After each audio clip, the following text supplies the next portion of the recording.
teologia puritana em defesa da fé bíblica. Convido você a assistir este vídeo e, se você não for inscrito, se inscreva, compartilhe, deixe um like. Neste vídeo eu venho a trazer para vocês alguns dados sobre uma questão muito interessante e que tem trazido atualmente a curiosidade de muitas pessoas sobre o Armagedon, especificamente sobre a Batalha do Armagedon. O que a Bíblia diz? O texto básico deste vídeo, mesmo que seja breve, será Lucas capítulo 21, versículo número 36, para a nossa meditação sobre a Batalha do Armagedon. Vamos ver aqui na escritura em Lucas 21, capítulo 21, versículo de número 36. Diz assim: Vigiai, pois, a todo tempo, orando para que possa escapar de todas estas coisas que têm de suceder e estar em pé na presença do Filho do Homem. Amém? Que nós possamos meditar nesse versículo de suma importância e que vai ser a base para o nosso estudo sobre o Armagedon. A princípio, eu quero passar para vocês um pequeno trecho do vídeo do filme O Armagedon, para vocês ficarem assim mais por dentro do assunto. Vai ser breve, vai ser curto, e para entender um pouco sobre a verdadeira perspectiva do Armagedon. Infelizmente, outras perspectivas que as pessoas têm sobre o Armagedon é equivocada, mas aqui daremos a mais que se aproxima das escrituras. Vejamos o seguinte. Tá aí o filme Armagedon. Então, acho que me conhece. Pense.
Essa é a guerra do Armagedon, tá?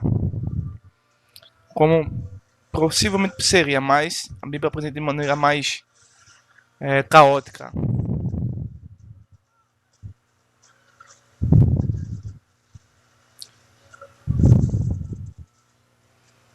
É só o final do filme, nós vamos começar a comentar e explicar sobre o Armagedon.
Depois do Armagedon começa o período de 1000 anos físico de Cristo.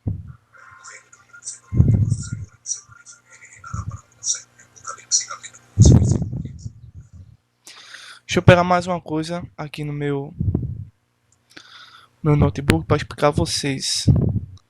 Eu acredito que foi isso aqui. Deixa eu ver.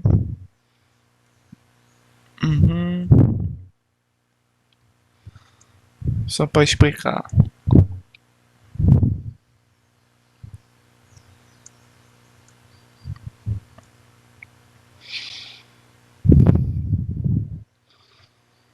Pronto. Então vamos começar por aqui. É... Pega aqui uma imagem do meu Telegram.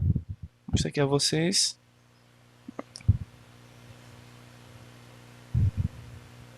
Pronto.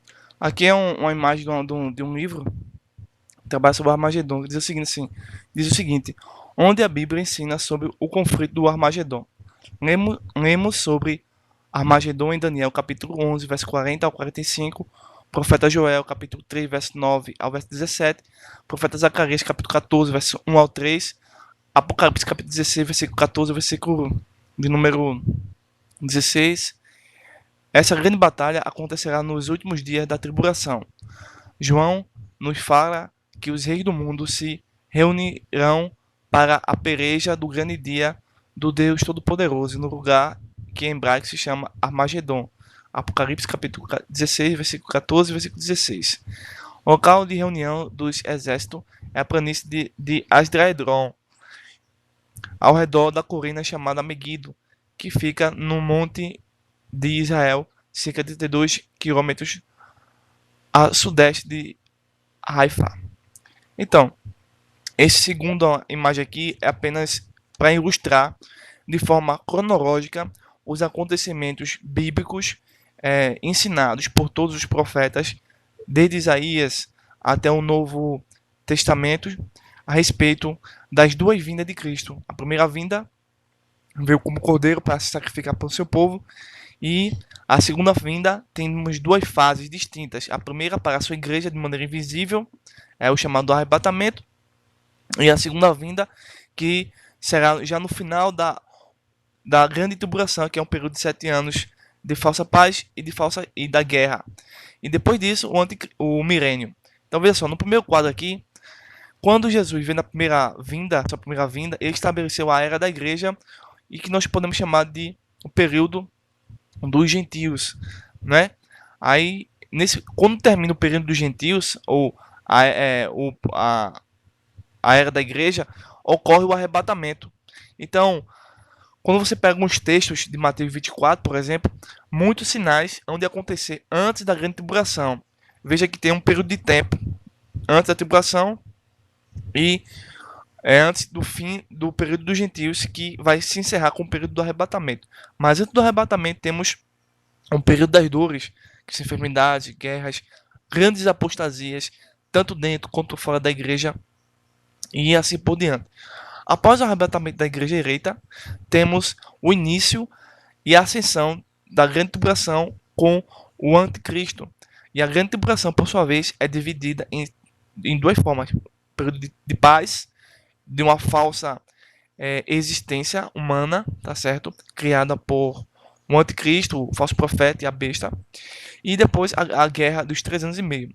No céu ocorre todo aquele desenvolvimento, as bodas do cordeiro, um período perfeito da igreja com seu Senhor, e assim por diante. Já que na Terra esse quadro é mais que ocorre na Terra, tá certo? Então, nos 7 anos de tribulação, temos o reinado do anticristo, profetizado por Daniel. Aí aqui, depois que vai acabar, quando as nações se reúnem, e tem aquela história, né, da implantação da marca da besta, da formação do templo judaico, do homem do pecado entrar no templo judaico, se dizer Deus, cometer a grande apostasia e unir todas as nações contra Israel para extinguir o povo judaico cristão, que tem a Bíblia como a sua única regra de fé e prática, a verdade absoluta, vai extinguir de uma vez por toda algo que os outros governos totalitários, socialistas, comunistas não poderiam fazer, mas no domínio do anticristo ele poderá executar esse plano para por fim acabar com o exercício de Cristo. Aí, quando está para acontecer, vem por si o Messias, o verdadeiro Messias, para a, o momento do Armagedon. É justamente aqui, ó, quando você está vendo essa seta. Aí Jesus vem no final da grande tribulação, que vai dar início à grande batalha do Armagedon. Depois disso, temos o milênio, que é quando Satanás está preso e o mal é derrotado, físico e espiritualmente, e o período de perfeita paz na terra, tá certo? De uma restauração perfeita. Após isso, no final dos 1000 anos, Satanás é solto para uma última tentativa contra o Cordeiro. Não confundir com o Armagedon, tá? Que essa última tentativa é tão fraca que quase não é de suma importância, mas é registrada, certo? Após isso, a derrota final, tá certo? Temos o juízo final, o julgamento das nações, dos ímpios, não da igreja, tá certo? Após esse término, se cria o novo céu e a nova terra. Aí, daí por diante, vence o estado eterno de perfeita existência humana, tá certo? Esse quadro é o melhor quadro que explica a respeito da doutrina escatológica dos últimos tempos. Então nós estamos aonde, gente, estamos falando sobre o período da batalha do Armagedon, que está no final da grande tribulação e antes do milênio. Não confundir isso, tá bom? E é nesse período aqui, nesse período de tempo, em que o Messias, junto com a igreja dos anjos e os judeus que vão reconhecer por sinais dessa vinda, estarão junto com o Cordeiro para combater o mal militarmente organizado contra Israel, contra o povo santo de Deus. Nós vamos explicar esse período, tá certo? Outros vídeos nós já faremos sobre a grande tribulação, o arrebatamento e outros períodos aqui, a vinda de Cristo e assim por diante. Então, vamos falar sobre o Armagedon, tá bem? Deixa eu pegar aqui mais uma questão.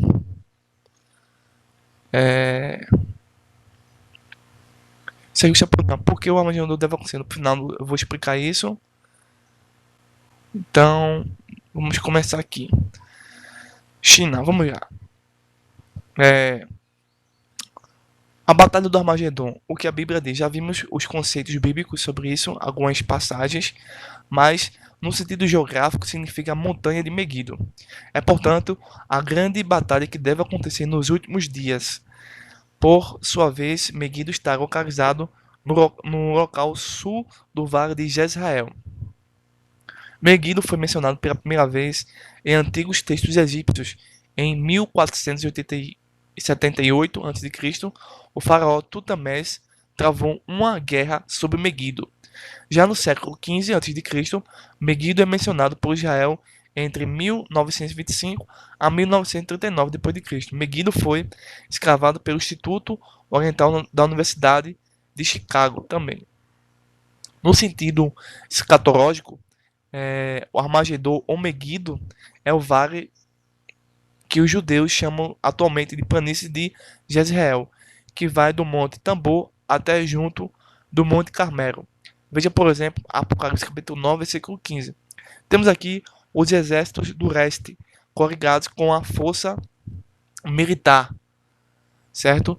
Do anticristo seguirão em direção a este vale, mas antes de chegar em Jerusalém dizimarão a terça parte dos homens.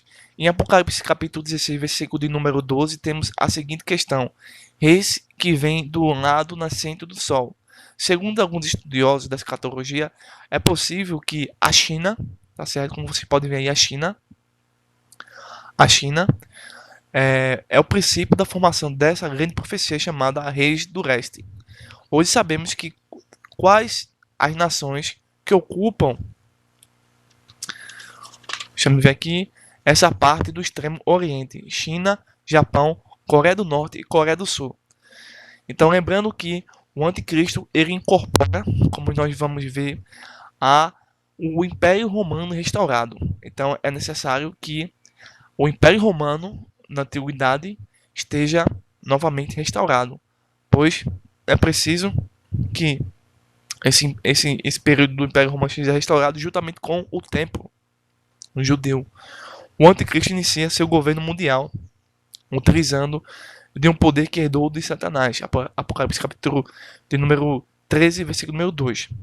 O domínio do anticristo é tal que ele conseguirá arregimentar mais um império de cavaleiros incalculáveis.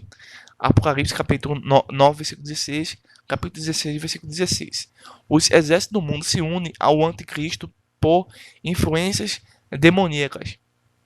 Nesse ponto, a maior batalha de toda a história da face da Terra vai transformar a planície do Armagedon no maior campo de batalha, de campo de guerra já existente. Isso significa que todas as forças humanas estarão armadas até os dentes e estarão concentradas no Oriente Médio, prontos para lutar fisicamente e militarmente contra o Cristo bíblico, quando Jesus retornar para salvar o seu povo judeu. Apocalipse capítulo 19, versículo 11. Antes disso acontecer, no período do que eu vou chamar aqui para você, o período da esse período aqui, ó, da igreja, os ímpios, por influência demoníaca, já estão lutando contra Cristo no nível intelectual, tá? Aqui esse período aqui, ó. Tá certo? Aqui temos seitas, apostasias, heresias, falsas igrejas, tá certo? Não podemos acreditar que na falsa igreja existe pessoas salvas. Não podemos acreditar nisso. Por quê? A Bíblia diz que as portas do inferno não prevalecerão contra a igreja. Tá certo? A igreja verdadeira confia unicamente no Messias, tá? Conforme as Escrituras. Então, vão batalhar aí contra o Cristo bíblico, mas a Bíblia ensina que o mal será totalmente destruído de uma vez por todas. O mundo que se une contra Israel e contra o Cristo estará totalmente em profundas trevas espiritual, problemas sociais, econômicos, estarão em colapso, epidemias, pandemias, praga, fome, doença, o caos sem controle. E no discurso deles, para convencer as outras nações de estarem contra Cristo, é dizer que tudo isso, todo esse mal que foi causado por ele próprio, vem de Cristo, né? Vai fazer um falso testemunho. O conflito do Armagedon é uma futura guerra real que visa, entre outras coisas, mostrar que o Império Romano foi restaurado. No Armagedon, nós temos dois grupos opostos. Primeiro, Jesus, os arrebatados, os anjos e os judeus que vão reconhecer Jesus nesse exato momento. A nação, né? E no outro ponto, o anticristo e os grandes exércitos do mundo todo. Durante o final da grande tribulação e antes do Armagedon, existem alguns fatos que preparam o Armagedon. Antes do Armagedon acontecer, tá certo? E antes da vinda de Cristo, existem alguns sinais ou alguns fatos que vão conduzir a este Armagedon. Primeiro, a seca do rio Eufrates. Segundo, uma grande invasão demoníaca. Terceiro, o ajuntamento dos exércitos aliados ao anticristo. E, por si mesmo, vão conquistar Jerusalém. Aí, nesse exato momento, quando a cidade de Jerusalém cair nas tropas, no exército satânico do anticristo, quando o templo judeu estiver sendo invadido e profanado pelo iníquo, pelo homem do pecado, os céus da Palestina serão abertos, os montes que estão ao redor de Jerusalém serão iluminados com o aparecimento do Rei dos Reis e Senhores dos Senhores. Apocalipse capítulo 19, versículo número 11. Portanto, Jesus voltará cavalgando no cavalo branco em marcha de guerra, comandando um exército totalmente poderoso de anjos, arcanjos, querubins e serafins, junto com a igreja eleita, glorificada. Todos participarão diretamente da guerra do Armagedon. E, finalmente, todo tipo de mal físico, espiritual e todo tipo de apostasia serão banidos para todo sempre num lago de fogo e enxofre, que será a eternidade deles. Então, esse é a explicação mais geral, mais breve sobre o Armagedon. Então aí você pode estar se perguntando por que o Armagedon deve acontecer. Por que o Armagedon deve acontecer? É justamente isso que nós vamos responder aqui nesta foto aqui, nesse livro, que trata realmente dessa questão. Por que o Armagedon deve acontecer? Do ponto de vista humano, Armagedon será uma guerra horrível de destruição em massa, o auge do maior período de terror que o mundo já conheceu. Não seria melhor que tudo isso não acontecesse? O Dr. Charles Rie escreve o seguinte, explicando os motivos para isso acontecer. Ele diz o seguinte: por que deverá existir um período como esse? Há pelo menos duas razões. A primeira razão, em primeiro lugar, a perversidade do homem deve ser castigada. Pode parecer que Deus não está fazendo nada a respeito do mal agora, hoje, mas um dia ele, Deus, o Cordeiro, o Messias, o Cristo, agirá. Uma segunda razão é que um homem deve, de alguma forma, prostrar-se diante do Rei dos Reis e Senhor dos Senhores. Ele pode fazer isso voluntariamente, agora, recebendo o Evangelho correto e verdadeiro, tá certo? Não adianta aceitar um falso Evangelho, porque vai ser pior ainda para ele, mas o homem pode receber o verdadeiro Evangelho e ou e crendo em Cristo receber a salvação, o perdão pelos seus pecados, obedecendo somente o Evangelho. Depois, ele será, se ele não receber o Evangelho, ele será obrigado a fazê-lo recebendo apenas a condenação. Assim como nós vimos lá no filme, o próprio demônio, não sei se eu consigo pegar aqui a parte, o trecho, o próprio demônio confessando que o Messias é o Cristo, né? De uma forma no qual ele fica sem fazer nada. Então, a decisão é sua diante dessa situação. Este é o verdadeiro Armagedon, no qual as forças do mal serão totalmente destruídas. Assim termina o filme.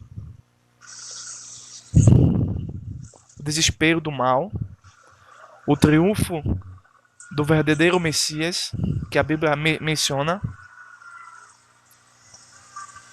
e todos vão reconhecer a Santíssima Trindade.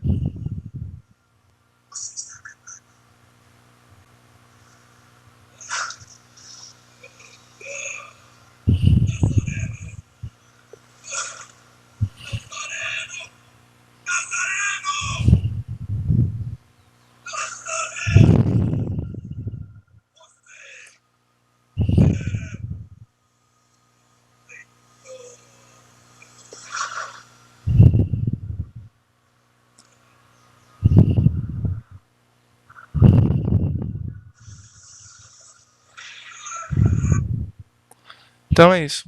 Essa é a nossa explicação sobre o Armagedon. Espero que vocês tenham gostado desse vídeo.